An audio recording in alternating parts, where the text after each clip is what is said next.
అండి, నేను అరుణానందగిరి. ఇక ఈరోజు మామిడికాయలు కొనడానికి మార్కెట్కి వచ్చిన.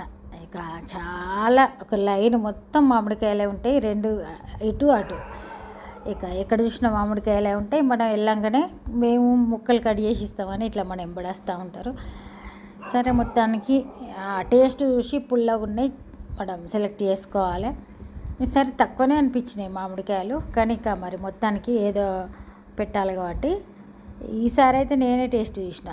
ఎక్కువసార్లు మా వారు వచ్చి టేస్ట్ చేస్తారు. ఈసారి నువ్వే చేయిపో అని అన్నారు. వచ్చిన తర్వాత ఇంకా నేను వెళ్ళేటప్పుడే బాటిల్లో వాటర్ కూడా తీసుకెళ్తా.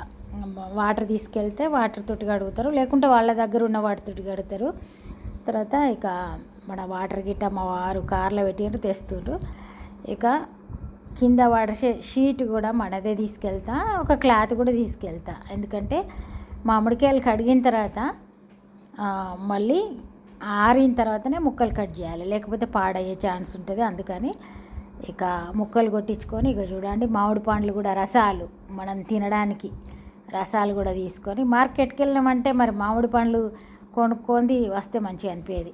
రసాలు కూడా కొనుక్కొని మొత్తానికి ఇక ఇంటికి వచ్చిన తర్వాత ఫస్ట్ ఒక మామిడి పండు తింటే కొంచెం రిలాక్స్ అవుతుంది, అప్పుడు మనం పచ్చడి పెట్టచ్చు. అయితే ఈసారి మాత్రం నేను పచ్చడి వీడియోలు అస్సలు షూట్ చేయలేదు, ఎందుకంటే ఆ రోజు బాగా ఇక అక్కడికి వెళ్ళి వచ్చేసరికి లేట్ అయిపోయింది. ఇక నాకు అంత ఓపిక లేకుండా అయింది. నెక్స్ట్ పోయిన సంవత్సరము చాలా పెట్టిన షార్ట్స్, 4 షార్ట్స్ పెట్టిన. ఇక ఈసారి అంత ఇంట్రెస్ట్ కూడా లేదు. మొత్తానికి మన పచ్చడి అయితే రెడీ అయిపోయింది, సూపర్ టేస్ట్ ఉంది.